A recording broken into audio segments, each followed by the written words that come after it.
Guys 3 million subscriber से अब हम कुछ ही दूर हैं। अगर आपने अभी तक हमें सब्सक्राइब नहीं किया तो जल्दी से सब्सक्राइब करो।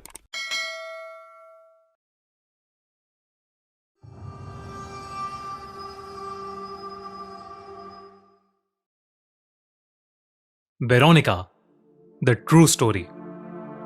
इस दुनिया में बहुत सी मिस्ट्रीज हैं और इंसान ज्यादातर जिंदगी उन मिस्ट्रीज को समझने में बिता देते हैं। ऐसी ही एक मिस्ट्री है कि आखिर मरने के बाद हमारे अपने जाते कहां हैं? क्या किसी और दुनिया में? कहते हैं कि इंसान चाहे तो मरे हुए लोगों से भी बात कर सकता है, उन्हें उनकी दुनिया से इस दुनिया में भी बुला सकता है। पर क्या हो अगर किसी अपने की जगह कोई शैतानी शक्ति, कोई ईविल हमारे साथ जुड़ जाए? कुछ ऐसी ही कहानी है स्टेफनी की, जिसकी सच्ची कहानी के ऊपर वेरोनिका नाम की एक हॉरर फिल्म भी बनी है। आइए सुनते हैं वो कहानी आखिरकार क्या है।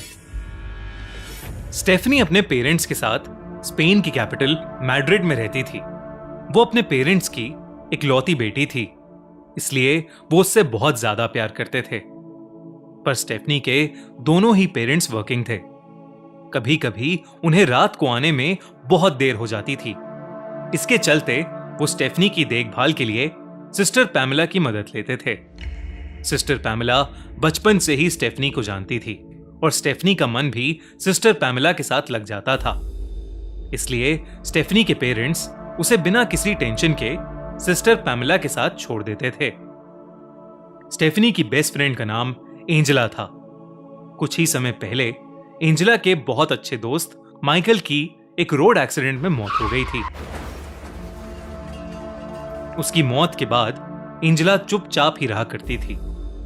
स्टेफनी ने एंजेला का मन बहलाने के लिए एक बार उसे अपने घर नाइट स्टे के लिए इनवाइट किया। उस दिन स्टेफनी के पेरेंट्स को ऑफिस में देर तक रुकना पड़ा था, इसलिए उन्होंने सिस्टर पैमेला को रात में बच्चों के पास भेज दिया था।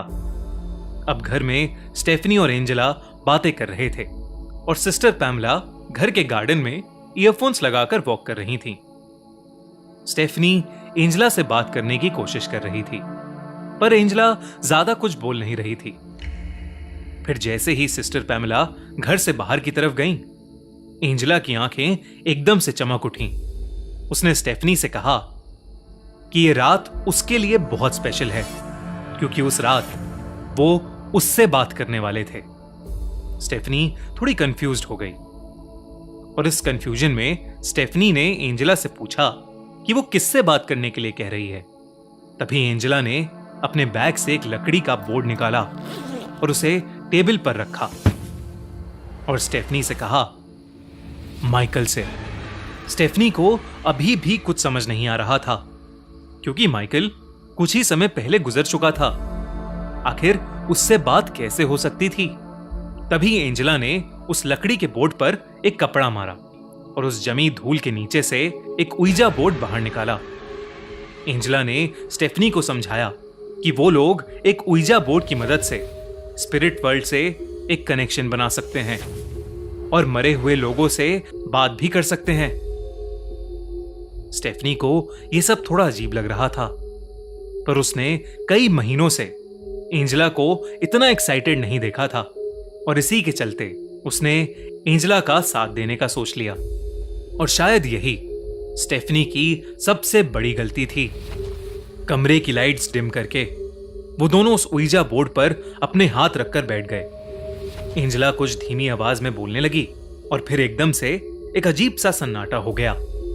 एक ऐसी शांति जो शोर से भी ज्यादा तंग कर दे। तभी एंजेला छत की तरफ देखकर बोली, माइकल, माइकल, क्या तुम यहीं हो? मुझसे बात करो माइकल। एंजेला के बार बार बोलने पर भी कोई जवाब नहीं आया। स्टेफनी को अब लगने लगा था कि ये सब करने से कुछ नहीं होगा और उसने अपना हाथ उइजा बोर्ड से हटा लिया। लेकिन जैसे ही स्टेफनी ने अपना हाथ उस उइजा बोर्ड से हटाया, उसी वक्त पूरे कमरे की खिड़की दरवाजे बजने लगे।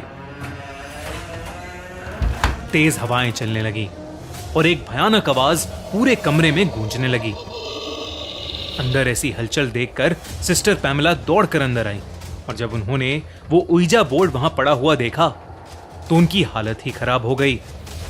उन्होंने तुरंत ही उस बोर्ड को उठाया और घर से बाहर ले जाकर कुल्हाड़ी से उसके टुकड़े टुकड़े कर दिए। पर सिस्टर पैमेला जैसे ही वापस अंदर आईं, उन्होंने जो देखा उससे वो समझ गईं कि शायद उन्होंने स्टेफनी और एंजेला को बचाने में देरी कर दी है। अंदर उस कमरे में एंजेला जमीन पर बेहोश पड़ी थी और स्टेफनी एक कोने में बैठी हुई थी। एक काली परछाई स्टेफनी के सर के पास खड़ी उसके सर को सहला रही थी। उस काली परछाई को देखकर सिस्टर पैमेला बहुत ज्यादा घबरा गई। वो जैसे ही स्टेफनी के पास जाने लगी, सिस्टर पैमेला की आंखों के सामने वो काली परछाई स्टेफनी के अंदर समा गई और स्टेफनी को फिट्स यानी मिर्गी के दौरे पड़ने लगे। सिस्टर पैमेला जैसे ही उसके पास गई, स्टेफनी के दौरे रुक गए और स्टेफनी ने एक भयानक नजर से सिस्टर पैमेला को देखा। स्टेफनी की आंखें गुस्से से लाल थीं और उसका चेहरा नीला पड़ चुका था। उसने सिस्टर पैमेला को एक जोर का धक्का मारा और वो हवा में उड़ती हुई कमरे से बाहर गिर पड़ी। सिस्टर पैमेला इतना डर गईं कि उस घर को छोड़कर ही भाग गईं। देर रात को जब स्टेफनी के पेरेंट्स घर आए तो उन्होंने देखा कि किचन की जमीन पर दोनों स्टेफनी और एंजेला बेहोश पड़े थे। करीबन 2 दिन हॉस्पिटल में रहने के बाद दोनों लड़कियां ठीक हो गईं, पर स्टेफनी अब पहले जैसी नहीं रही थी। मानो उसके अंदर की मासूमियत, उसके अंदर का बच्चा अब मर गया था। सिस्टर पैमेला को ढूंढने की बहुत कोशिश की गई, पर वो कहीं नहीं मिली। जिस दिन स्टेफनी के पेरेंट्स उसको घर वापस लेकर आए, उसी दिन से स्टेफनी के साथ अजीब से हादसे होने लगे। पूरे घर में उसे एक काली परछाई भागती हुई दिखाई देती थी। पूरी रात उसके दरवाजे को कोई खटखटाता रहता था। स्टेफनी की हालत दिन ब दिन खराब होती गई। स्टेफनी अपने भाई बहनों पर किसी कुत्ते की तरह भौंकती थी और उसे रोजाना 5-6 फिट्स आया करते थे। स्टेफनी के पेरेंट्स ने उसे अच्छे से अच्छे डॉक्टर्स को दिखाया, पर फिर भी उसकी हालत सुधर नहीं रही थी। एक दिन स्टेफनी की मॉम उसके पास बैठकर उसे अपने हाथ से खाना खिला रही थीं कि तभी बिस्तर पर बैठे बैठे ही स्टेफनी के शरीर पर घाव जैसे निशान आने लगे। वो गहरे घाव उसके पूरे शरीर को ढकने लगे। जैसे ही स्टेफनी की मॉम ने स्टेफनी को हाथ लगाया, उन्हें बेड के साइड में एक बड़ी सी काली परछाई दिखी और वो अपने बड़े बड़े नाखूनों से स्टेफनी के गले को खुरच रही थी।